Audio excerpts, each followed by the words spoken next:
And with that self-doubt comes with the lack of self-confidence to charge for your energy and time. So a lot of times I see people making the mistake of giving free readings. And when they do that, they wonder why they're attracting cheap clients, why they're attracting difficult or disrespectful clients that don't appreciate their art or their services or their craft.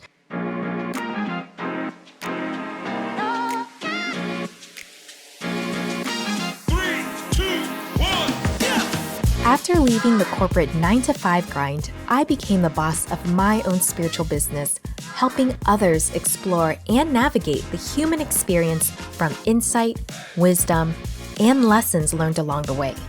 Today, I help aspiring spiritual entrepreneurs gain the confidence to share their gifts with the world. Welcome to the Happy Healing Shop podcast. I'm your host, Trang Pham Nguyen, and each week we'll dive into incredible stories of strength, resilience, and transformation. So, if you are ready for some serious breakthroughs, laughs and tears, and stories that will inspire you, you are in the right place, my friend. Let's get started. In today's podcast episode, I will be talking about the 3 major mistakes people make when starting off their spiritual side hustle or business. And it doesn't even have to be spiritual, but these are things that I'm going to reveal to you based on what I've seen in my own personal clients or even mistakes I've made in the past. So if you have a friend that you think this will benefit, please share it with them. The first one is self-doubt. There's so much to unpack here because a lot of our self-esteem, self-worth, self-doubt is from conditioning from our parents or things we were told growing up. And unfortunately, most of the time, clients or people have a lot of self-doubt that holds them back from even starting. So one of the biggest mistakes I made was pushing out a course and saying, hey, here's how to launch it. Here's the stuff you need to build it up. Here's the technical stuff. But no one wound up buying it because I failed to address the mental aspects of the fears, the things, the what ifs that people start out with. I also didn't ask my followers if that is something that they wanted.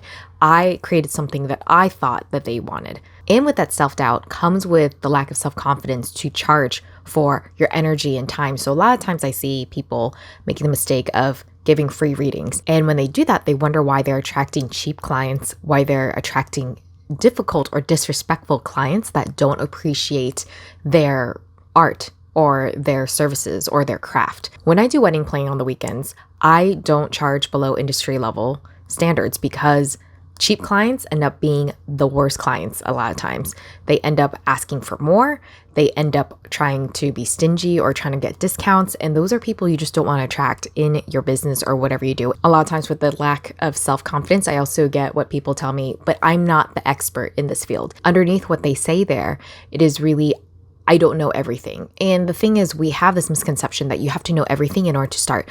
But in reality, that's not the case. Look at a lot of entrepreneurs, a lot of companies out there. They didn't have it all figured out. It was always refined and tweaked. So think of a chef, right?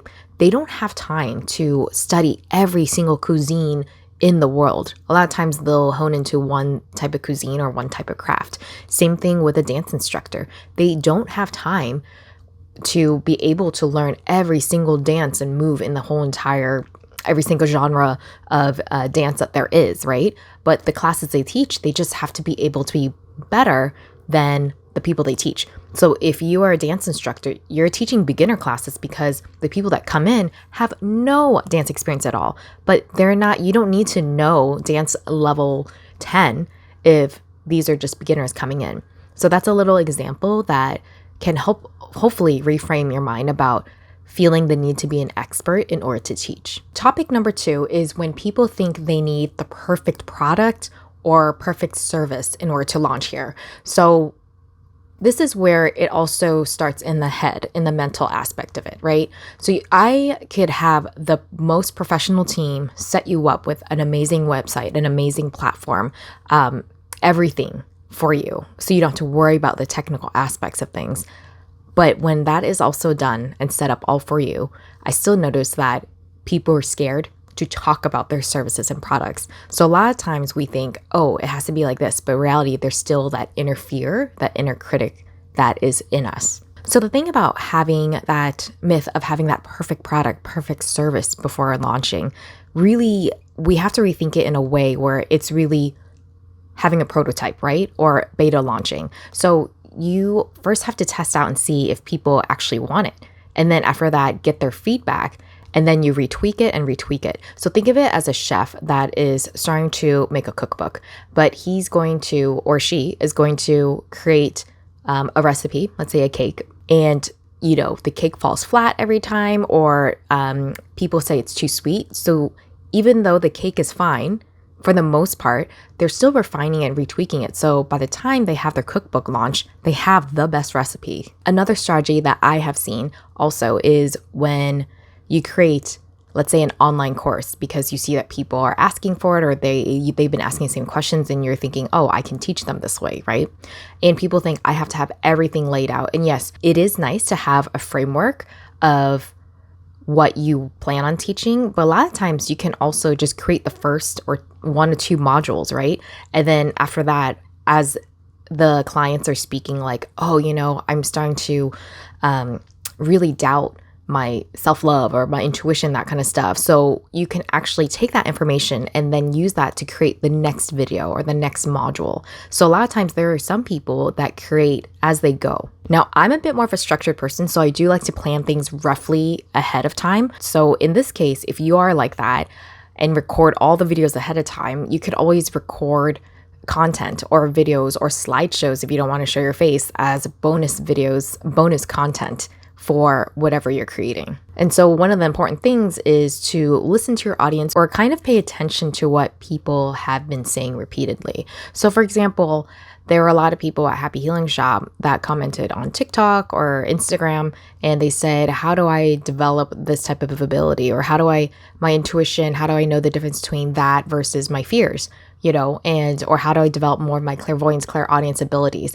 And when you start seeing a lot of those questions, that is an inkling on, hey, you can teach more in depth about what they are asking for, and you can help them that aspect. And that's how we created our first course, which is how to develop your psychic and intuitive abilities. A lot of people asked, how do I know which ones I have? So we create a quiz, and that's actually one of our freebies that we give away in order to help grow our email list. So once people take that quiz, a lot of times they're surprised or realize, oh my gosh, I didn't realize I had these 3 types, this one type of intuitive ability.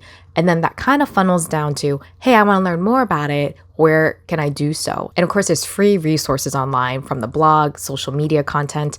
But if people want to dig deep and have a structured exercises and programs, then they can go and buy it through our online course. One of the things that people get really fearful of when they start out is all the technical aspects. And for me, actually, that is one of the easiest things to overcome or to actually get done, because 1, you can outsource it if you want to, or 2, it is so structured on how there are guidelines out there or even instructions on how to do stuff, how to build a website. There's so much information on Google and YouTube that it's actually one of the more easy parts, I think, of building a business. Like I said before, the hardest part is actually the mental aspects of it. When it comes down to it, I think a lot about, especially with the guest speakers I've had on in the past, is that a lot of the times this can feel very terrifying, but it's also because we didn't grow up exposed to it, right? So think about the younger generations. They are watching YouTube, they create funny videos for themselves, so they're used to being on video. Whereas some of us grew up not recording ourselves talking on video with a script or free flowing. And so in the beginning with me as well, it was very awkward to be on camera and just want to give up after having so many bloopers and not being able to speak so clearly. I'm still the type of person, like including right now, I need notes on the side because it helps me give structure to what I want to say, but also a lot of the key points or ideas that I don't want to miss out on. Some people are able to free flow and everything like that, but everyone's a bit different. But the thing is, after I've been doing this for over a year, you kind of get used to it. Some people with their branding or their style, they don't want to be on camera because they're more into graphics. And keep in mind, graphics do take a long time sometimes to create. Again, you can outsource that as well. I've met someone in the community before where they said because they've been stalked in the past, they don't want to show their face, and they do astrology. So there are many astrology social media content out there that is a lot of infographics, a lot of charts, or lots of like quotes, inspiring quotes. There's always so many creative ways on how to go about it. And this is where I think having an outsider looking in on what your ideas are or how you're structuring your business can be so helpful, kind of like an auditor or a consultant. I even had to do this when I had my split with my ex-business partner because I was in it for so long in the trenches that I didn't know what to do, how to pivot at that point. So I actually joined a mastermind. After laying stressed out for weeks in my bed, I remember thinking, okay, I really have to invest in myself. Right now, it is such an expensive price, but either one, I can stay in this stressed out space, feeling confused, angry, upset, not knowing what to do, or finally, I can get someone a new, fresh pair of eyes that's familiar with the spirituality or wellness industry and that has ideas that can help me look at things in a fresh way. You can kind of think of it as if you are an author of a book, right? And you've been writing these chapters and looking at the same words on the same page for hours on end, that you have to get a book editor so they can look at it and say, hey, you're actually missing this piece here, or like you might want to retweak it here, or you might have to scrap this whole entire chapter completely because it doesn't make sense, it doesn't fit. To sum it up for today's shorty episode, 1, self-doubt is a huge thing that creates a blocker in achieving our goals, our visions, what we want to manifest. And we need to address that first in order to be able to continue going forward. 2, the technical aspects, website making, all that kind of stuff, that is one of the easiest things actually to take care of. 3, rethink about your idea of perfection. Let go of that idea of needing to release a perfect product and service. Because in the beginning, you don't know if it's going to be perfect or not. What you think is perfect might not be perfect for your audience. And sometimes it's helpful to get a pair of fresh eyes to look over what you're doing. Enrollment is open now for my spiritual business coaching program. If you are interested, please click down on the link in the show notes. You will be getting live sessions with me, which helps a lot in figuring out the root of the issues of what you're facing, why there are things that have been holding you back, and brainstorming ways to go about of what you want your spiritual side hustle or your full-time spiritual business to look like. You will also get access to my online course, which will help you with everything technical-wise. And one of the hardest things to learn is that when you are building or starting, whether it's a side business or full-time business, it takes time. I am very guilty of being impatient and wanting things to happen so much, but that's putting a lot of pressure on myself, and that ends up giving that anti-manifesting energy, right?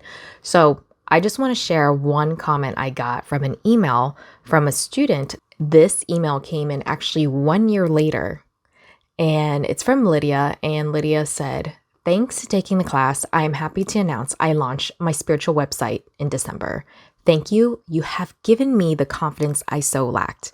And that, oh my gosh, when I saw that email, thank you so much, Lydia, for the email. When I saw that email, it really made my day. And so it is so rewarding when you see someone overcome that big self-confidence hurdle and finally launch their baby, into and offer their spiritual gifts to the world like that. And to end this episode, I want to share some of the things I've seen that were pros to being an entrepreneur.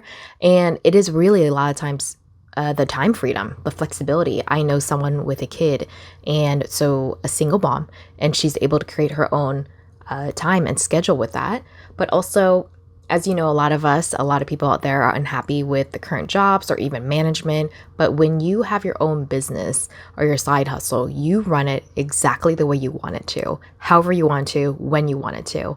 And for me, I am able, and I'm very grateful I could work remotely, which allowed me to travel and see friends in Australia for 3 months, while working at the same time. So these are little things that, even though there may be ups and downs in entrepreneurship, the feeling of the flexibility of freedom and time and autonomy is worth it.